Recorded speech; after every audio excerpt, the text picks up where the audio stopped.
इस वीडियो में हम आपको बताने वाले हैं चीन ने अपने देश का विकास कैसे किया। How did China develop it's country. लेकिन वीडियो में आगे बढ़ने से पहले अभी तक आपने हमारा चैनल सब्सक्राइब नहीं किया तो सब्सक्राइब जरूर कीजिए, क्योंकि आगे ऐसी वीडियो और भी आपको मिलती रहेंगी।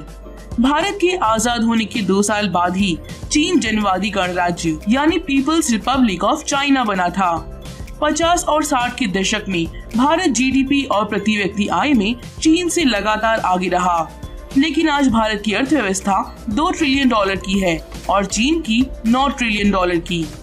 देखते ही देखते शंघाई दुनिया के सबसे वैभवशाली समृद्ध शहरों में गिना जाने लगा। चीन ने 1981 से 2013 के बीच 68 करोड़ लोगों को गरीबी से बाहर निकाल दिया। मानव इतिहास में इतनी तेजी से इतनी बड़ी संख्या में लोगों ने कभी गरीबी से आरामदेह जीवन यापन का सफर तय नहीं किया है।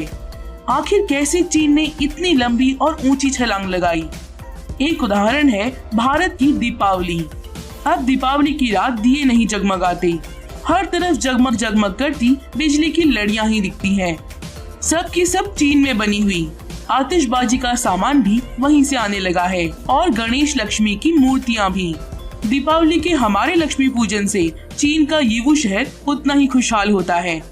इस शहर के लोग दीपावली का सामान ही नहीं बनाते, होली की पिचकारियां बनाकर भी भारत भेजते हैं।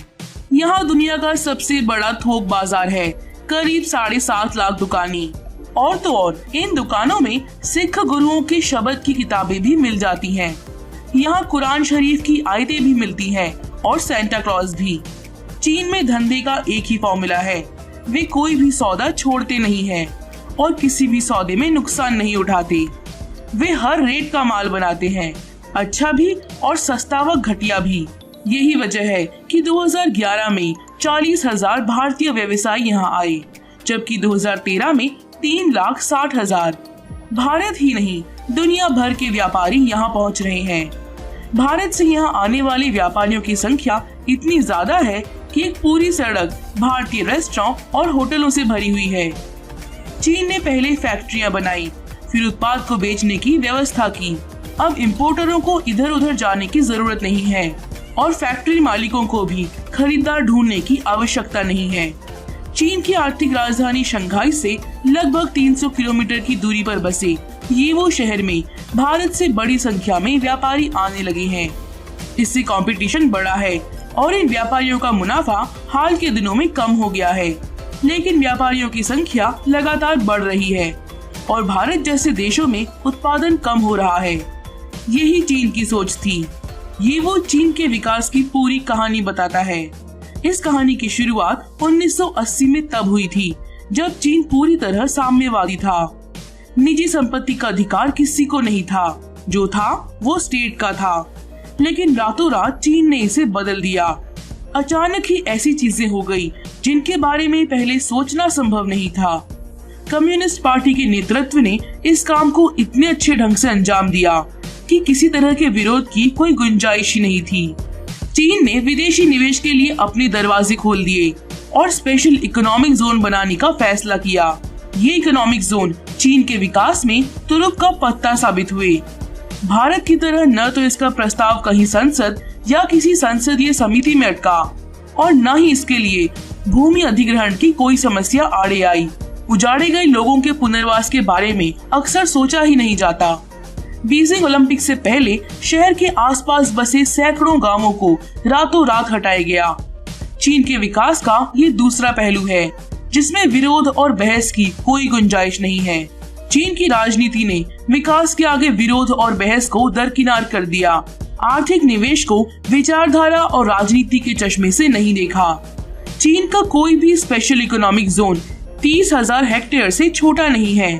इन विशेष आर्थिक क्षेत्रों ने दुनिया भर के उद्यमियों को अपनी ओर खींचा।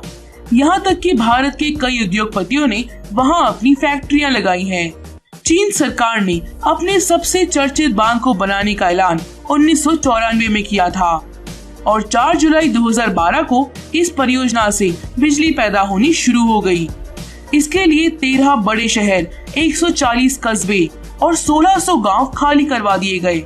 इसके निर्माण के दौरान पर्यावरण से जुड़े सवालों को दरकिनार कर दिया, जबकि भारत में नर्मदा बांध बनाने की प्रक्रिया शुरू हुई थी 1979 में और काम पूरा हुआ 2006 में। इस दौरान बांध की ऊंचाई व विस्थापन के सवाल पर लगातार काम रुकता रहा। चीन भारत से आगे क्यों निकला? इसके पीछे की एक वजह वहाँ के मजदूर भी माने जाते हैं। अर्थशास्त्री इसे ह्यूमन कैपिटल कहते हैं। 1980 में जब चीन ने आर्थिक बदलाव शुरू किए तब वहाँ की साक्षरता करीब 65% थी। इतना ही नहीं, पढ़े लिखे होने के साथ साथ काम में चीन की महिलाओं की भागीदारी 74% है, जबकि भारत में ये सिर्फ 34% है। निवेशकों के लिए इससे भी बड़ी बात ये थी कि यहाँ न तो हड़ताल होती है और न कोई यूनियन बाजी। ये हाल उस देश में है जहाँ कम्युनिस्ट पार्टी की सरकार है। यहाँ के बहुत से श्रम कानून निवेशकों के लिए नरम है तो श्रमिकों के लिए सख्त। यहाँ के कानूनों के मुताबिक एक प्रांत का मजदूर दूसरे प्रांत में बस नहीं सकता, न ही अपने परिवार को पास रख सकता है। क्या भारत जैसे खुले समाज में इसकी उम्मीद की जा सकती है? चीन में इसके अच्छे नतीजे भी मिले हैं। मानव विकास के सभी पैमानों पर चीन ने पिछले कुछ साल में काफी तरक्की की है। इन्हीं नियम कायदों की वजह से चीन दुनिया भर की फैक्ट्री बन गया है।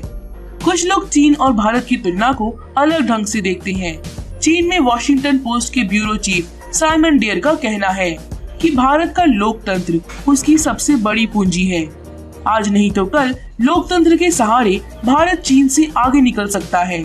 बिना लोकतंत्र के आगे बढ़ रहे चीन की समस्याएं भी कम नहीं हैं। यहाँ जनता के पास बहुत सीमित आजादी है। चीन के लोग अपनी पसंद का नेतृत्व नहीं चुन सकते। निष्पक्ष न्यायपालिका जैसी कोई चीज चीन में नहीं है। चीन में प्रदूषण लगातार बढ़ा है और इसके खिलाफ आवाज भी नहीं उठाई जा सकती। लेकिन इस सब का ये मतलब भी नहीं है कि चीन से सीखने लायक कुछ भी नहीं है। चीन की तरह हम भी हमारे देश में टेक्नोलॉजी को विकसित करके देश को समृद्ध बना सकते हैं। अब ये हम पर है कि हम चीन से कौन से सबक लेते हैं। और हम उम्मीद करते हैं हमारा ये वीडियो आपके लिए बहुत ही यूजफुल और हेल्पफुल रहेगा। अगर ये वीडियो आपको पसंद आया हो तो इस वीडियो को लाइक कीजिए और अपने दोस्तों को शेयर कीजिए और अंत में इस चैनल को सब्सक्राइब करना ना भूलें। थैंक यू दोस्तों।